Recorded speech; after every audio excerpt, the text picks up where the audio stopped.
Bienvenidos a Perceptalia, el espacio donde pensamos sin prisa, entendemos sin miedo y descubrimos que la filosofía está en todas partes. Es un gusto estar aquí de nuevo. Y para la exploración de hoy tenemos sobre la mesa un tema que cuando uno revisa las notas y los ensayos que conforman nuestra lectura, puede parecer un poco, digamos, árido o hasta intimidante a primera vista. Sí, totalmente. Suena algo puramente académico. Exacto, pero que en realidad encierra una de las herramientas más hermosas para la paz mental. Hoy vamos a hablar del escepticismo, pero ojo, no desde esa visión fría, cínica o destructiva con la que solemos asociarlo cuando alguien simplemente rechaza todo por capricho. Claro, el escepticismo de sillón, le dicen algunos. Ah, ese no. Hablamos de una estructura de soporte real para la mente.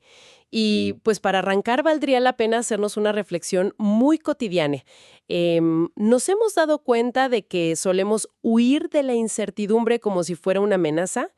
Cuando en realidad podría ser nuestra mayor liberación. Lo fascinante aquí es que si revisamos la historia del pensamiento, desde la antigua Grecia con figuras como Pirrón, hasta llegar a la extrema rigurosidad lógica de filósofos posteriores como Agripa, el escepticismo ha sido sistemáticamente mal entendido. Muy mal entendido, ¿sí? Durante siglos se le ha tachado de debilidad intelectual, casi como si fuera una incapacidad para comprometerse con la verdad o una falta de carácter. O sea, como si el escéptico fuera un cobarde. Vaya, como alguien que no quiere tomar partido. Exactamente.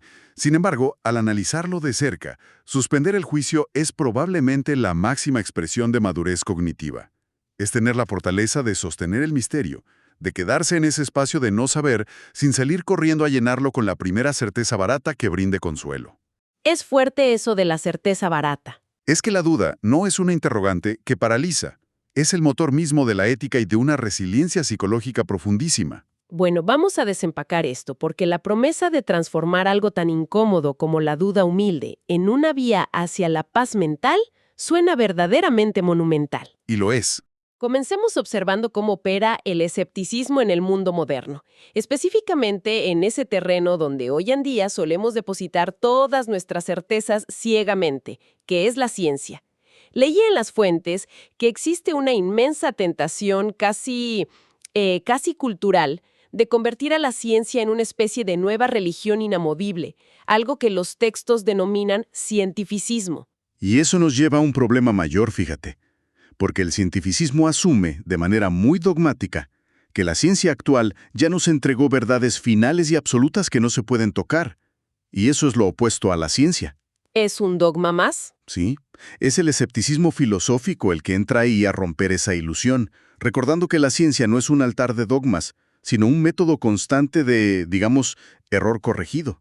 Ah, y aquí es donde entra este concepto bellísimo en la investigación, el de Karl Popper. Popper es fundamental aquí. Él hereda esta gran tradición escéptica y desarrolla lo que llamó el falibilismo.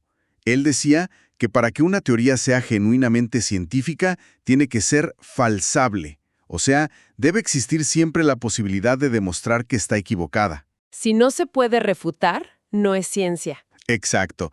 Si no se puede poner a prueba y refutar, es fe, es un dogma. A ver, para aterrizar la idea y que nos quede súper claro, cuando Karl Popper hablaba de ciencia, no pensaba en verdades absolutas, pensaba en el error corregido.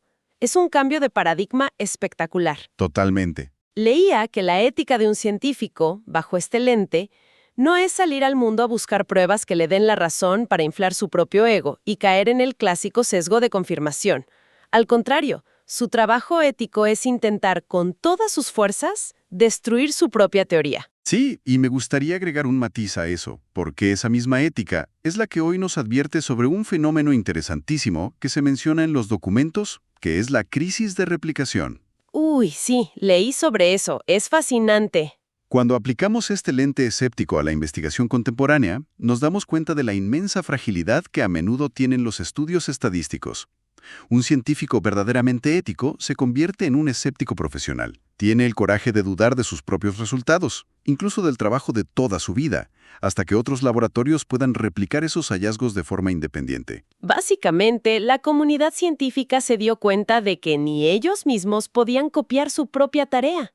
Recuerdo haber leído sobre estudios famosísimos en psicología que, cuando otros investigadores intentaron volver a hacerlos en las mismas condiciones, pues simplemente no daban los mismos resultados. Ajá. Y ese es el punto central. El error en ese marco no es un fracaso que deba esconderse bajo la alfombra, es la fuente primaria del aprendizaje. Si un estudio no se replica, el escéptico lo celebra, porque acabamos de limpiar el camino de una pista falsa.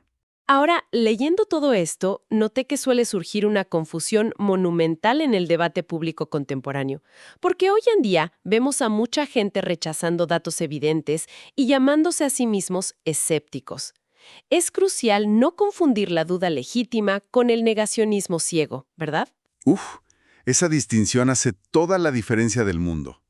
Todo se reduce a la postura que tomamos ante la evidencia. A ver, explícanos un poco más eso. Mira, el escéptico genuino pide evidencia, la analiza exhaustivamente, y si es insuficiente, tiene la humildad de suspender el juicio. Simplemente dice, no lo sé aún.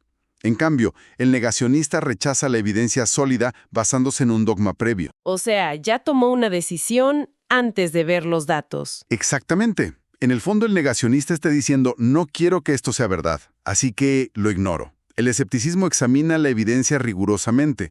El negacionismo simplemente cierra los ojos muy fuerte. Y es que, yendo a la psicología de todo esto, leían las fuentes que nuestro cerebro biológicamente odia no saber qué está pasando. Prefiere 1000 veces inventarse una historia falsa o aferrarse a una mentira rápida antes que quedarse con la duda flotando en el aire. Es una aversión casi física a la ambigüedad. Sí, y de hecho en psicología cognitiva a ese fenómeno se le conoce como la necesidad de cierre cognitivo. Es un instinto de supervivencia puramente evolutivo. Como cuando vivíamos en las cavernas. Justo así. Hace miles de años, si escuchabas un ruido en los arbustos, no podías sentarte a suspender el juicio y decir, bueno, podría ser el viento o podría ser un tigre, no lo sé. Necesitabas una respuesta rápida para salir corriendo. Claro, el que suspendía el juicio se lo comía el tigre. Tal cual. Pero en la complejidad de la vida moderna, ese instinto nos sabotea constantemente. El escepticismo filosófico entrena nuestra plasticidad cerebral para ir en contra de ese instinto primitivo. Nos ayuda a evitar la ambigüedad y a bajar la ansiedad que surge cuando simplemente no hay respuestas claras.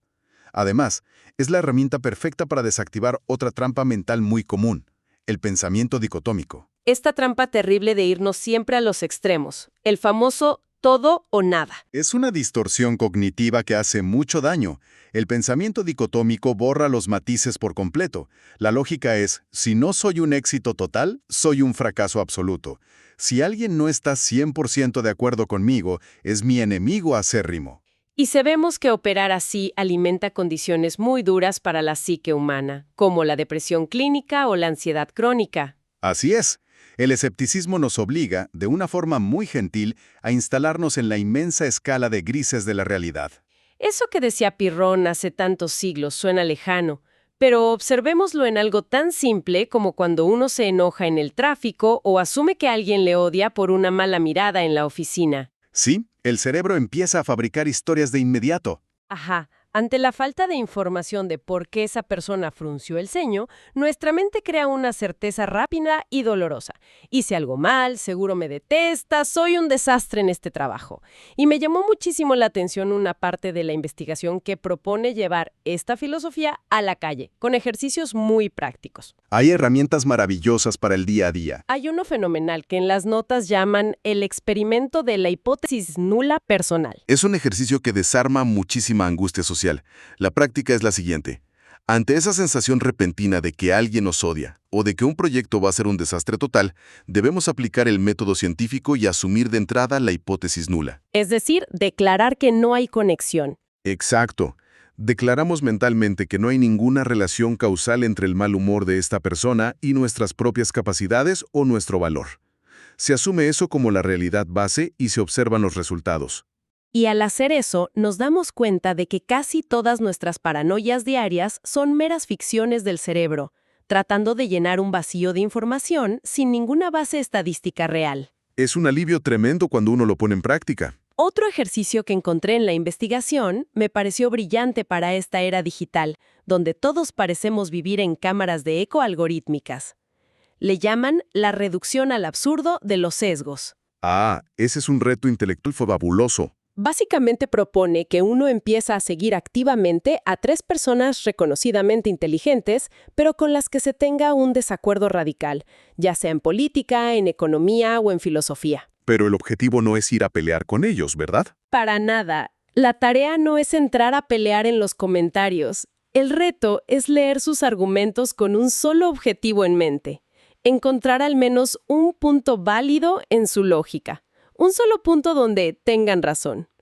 Obliga a la mente a salir de la comodidad perezosa de creer que nosotros somos los buenos absolutos y ellos son los malos absolutos. Y eso limpia la mente de una forma espectacular. Y por último, en este bloque práctico de las notas, me topé con el mantra del falibilista, que parece oro puro para resolver conflictos de pareja o discusiones acaloradas con amigos. Es pura humildad aplicada en tiempo real, en medio del fuego cruzado. La dinámica sugiere que, en medio de una discusión muy fuerte, cuando las emociones están a tope y el ego quiere ganar a toda costa, uno debe hacer una pausa consciente, respirar profundo y decir en voz alta una frase muy específica. Es altamente probable que yo esté equivocado en algo que ahora mismo considero una verdad absoluta. Es poderoso. Al verbalizar eso, la lucha de poder se rompe inmediatamente. Se pasa de un combate de gladiadores por ver quién tiene la razón a una búsqueda compartida para entender qué está pasando realmente en la relación. Aquí es donde se pone realmente interesante. Porque hasta ahora hemos hablado de cosas muy tangibles: la ciencia, la psicología cognitiva, las discusiones en la cena. Pero leyendo más a fondo a las fuentes, me di cuenta de que el escepticismo tiene la capacidad de dar un salto hacia la dimensión más íntima y abstracta del ser humano, que es la espiritualidad. Es un salto natural, aunque no lo parezca al principio. ¿Cómo se relaciona la mente escéptica con lo sagrado? Porque históricamente, como mencionábamos al principio de la exploración, se suele meter en el mismo saco al escéptico y al ateo, asumiendo que son exactamente lo mismo. Y ese es un salto que la filosofía académica aclara con mucha elegancia, porque la diferencia es abismal. Sí, no tienen nada que ver. Desde el rigor filosófico, el ateísmo es en sí mismo una afirmación dogmática. Asegura con total y absoluta certeza que no existe ninguna divinidad. El escéptico pirrónico, en cambio, aborda los grandes misterios metafísicos aplicando un concepto griego maravilloso llamado isosteneia. A ver, detengámonos ahí despacito. Isosteneia suena complicadísimo en griego, pero por lo que leí en las notas es básicamente como tener una balanza mental donde uno pone a ambos argumentos, los que están a favor y los que están en contra, y se da cuenta de que pesan exactamente lo mismo, ¿no es así? Es una excelente analogía. La isostenia significa otorgarle igualdad de peso a argumentos contradictorios.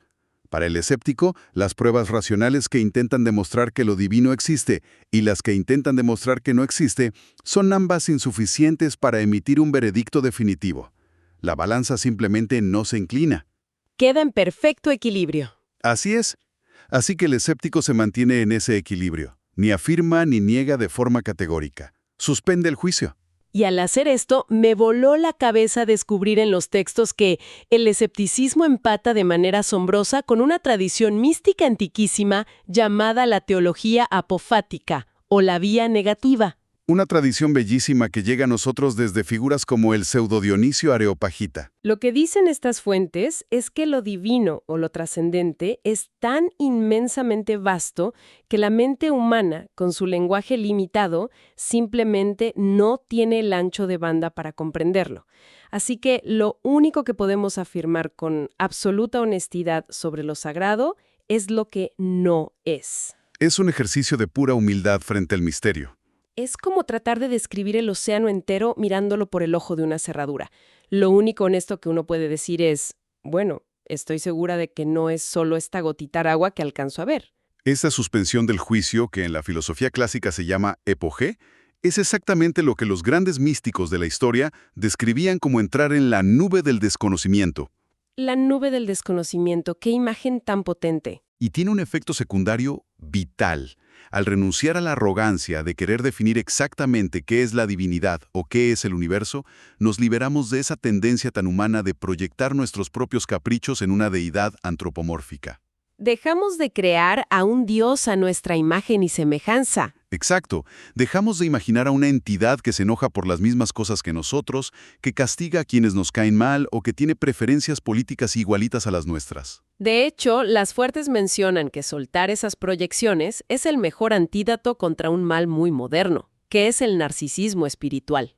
Abunda muchísimo hoy en día. Leía sobre este ego espiritual, que es básicamente esa soberbia sutil de alguien que después de un retiro o una epifanía cree que su técnica de meditación, su dieta específica o su revelación personal es la única vía verdadera y que el resto de la humanidad está completamente dormida. Y ahí es donde el escepticismo entra a purificar la experiencia interna. Si uno aplica la duda metódica a su propia vivencia subjetiva, se desarma esa arrogancia al instante.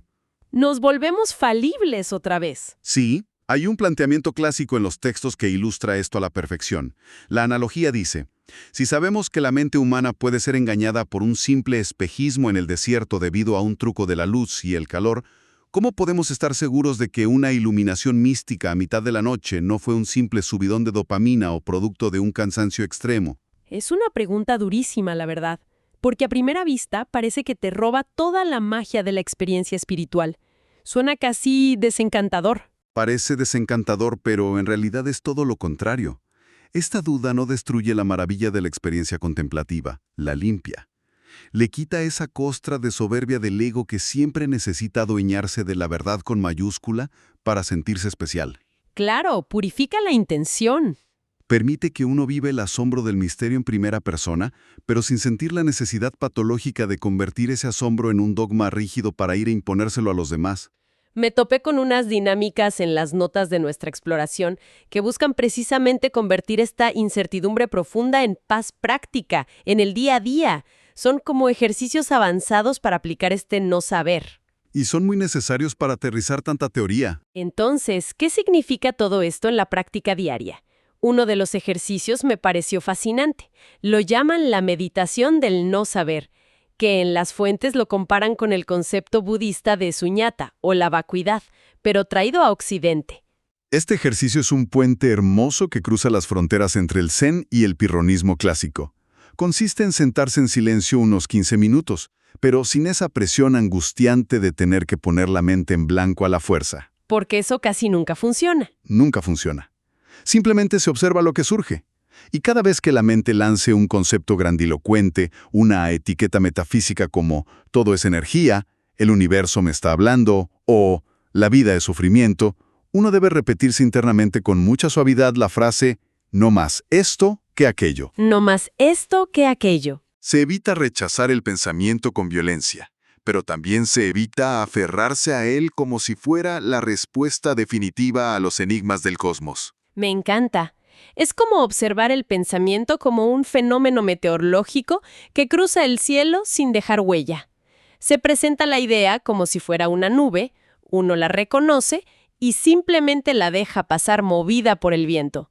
Da una sensación de libertad inmensa frente a esas etiquetas que, irónicamente, a veces nos generan muchísima más ansiedad existencial. Te libera de ser esclavo de tus propias conclusiones. Otro ejercicio cotidiano que resalté de la investigación es la vía negativa diaria. Se trata de tomar un concepto abstracto que asociamos rígidamente con algo positivo o deseable. Por ejemplo, dar por hecho que la paz es siempre sinónimo de silencio. Un cliché muy común. Sí, muy común. El reto aquí es pasar todo un día buscando activamente la paz en el ruido. Encontrar tranquilidad real en medio del vagón del metro a hora pico o, por el contrario, notar cómo a veces el silencio más absoluto en una habitación vacía no trae paz, sino una angustia tremenda. Lo valioso de esa práctica es que rompe la prisión de nuestras propias definiciones. Nos demuestra de manera completamente empírica que lo sagrado o lo valioso de la vida no está confinado a las cajitas conceptuales donde intentamos meterlo desesperadamente para sentirnos seguros. Rompe nuestros esquemas. Y hay un tercer ejercicio en los apuntes, que considero quizá el más confrontativo de todos. Lo llaman el espejo de las proyecciones. Oh, ese requiere mucha valentía intelectual. ¿Sí? Sugiere escribir en un papel la creencia filosófica, política o espiritual más profunda que uno tenga. esa idea fundamental que uno defiende a capa y espada en todas las reuniones. Luego, hay que mirarla con honestidad geográfica e histórica y preguntarse, ¿qué probabilidad real habría de que yo defendiera exactamente esta misma idea si hubiera nacido en el Tíbet del siglo XII o en la Grecia de Pericles? Es un golpe directo al ego, sin duda. Totalmente. Nos obliga a ver lo accidentales y circunstanciales que son en realidad las ideas que juramos que son certezas eternas e inamovibles. Pero fíjate que el resultado de enfrentar esa contingencia cultural no es caer en un nihilismo deprimido donde nada importa y todo da igual. Al contrario, de ahí nace lo que podríamos llamar una verdadera hospitalidad espiritual. Qué bonito término, hospitalidad espiritual. Es una visión del mundo que comprende desde la empatía más profunda que el ángulo con el que uno ve la vida es solo uno entre miles de millones de ángulos posibles a lo largo de la historia humana. Es pasar del dogmatismo que siempre excluye al diferente a una comprensión expansiva y sumamente amable de la experiencia humana. Y creo que aquí llegamos al punto de ebullición de toda esta exploración que hemos hecho hoy. Porque si llevamos el escepticismo hasta sus últimas consecuencias, limpiando la mente de todas estas ideas fijas, de todos estos ídolos conceptuales, surge una pregunta muy natural en quien escucha. Si quitamos todo eso, ¿qué queda? Si conectamos esto con el panorama general de la experiencia humana, nos damos cuenta de que el triunfo de la duda humilde no nos deja en un vacío desolador, triste o frío, como muchos temen. Nos sitúa en un vacío inmensamente fértil. Un terreno listo para sembrar. Exacto. Cuando ya no hay certezas prefabricadas que defender con uñas y dientes ante los demás, lo que queda es la vida fluyendo libremente. Nos permite interactuar con todas las filosofías, las religiones y los mitos humanos como lo que verdaderamente son. Metáforas riquísimas, herramientas poéticas maravillosas para navegar el mundo, pero no prisiones literales. Nos devuelve la flexibilidad. Y quizá, en su frontera final, este escepticismo compasivo nos permite enfrentar el misterio absoluto de la muerte sin aferrarnos a un guión inventado sobre los detalles precisos del más allá, sino envueltos en la serenidad profunda de quien comprende que no saber es la condición natural y original de estar vivos. Es una locura pensarlo así, de verdad, nos cambia toda la perspectiva. Y si la tranquilidad, la verdadera ataraxia de la que hablaban los clásicos, no es una meta a la que se llega estudiando muchísimo o acumulando datos, sino un efecto secundario de vivir con coherencia y abrazar el misterio. Una consecuencia natural de soltar el control. Para el dogmático el mundo es aburridamente predecible, todo ya está resuelto en su manual. Pero para quien acepta no saber, cada segundo es un milagro epistemológico. Y me quedo pensando en algo que no estaba en las lecturas, hilando un poco con la filosofía existencialista. ¿Qué pasará con nuestra capacidad de dudar en un futuro cercano, donde la tecnología nos dé respuestas supuestamente absolutas, inmediatas y súper seguras para absolutamente todo? Es un desafío inmenso que ya tenemos en puerta. Quizá el verdadero acto de rebeldía el día de mañana no sea tener siempre la razón ni la base de datos más grande, sino atreverse a decir no lo sé y quedarse profundamente tranquilo con ello. Esto fue Preceptalia, el lugar donde pensar se vuelve un acto de libertad. Si algo de hoy generó una nueva reflexión, comparte esta conversación y acompáñanos en la próxima exploración.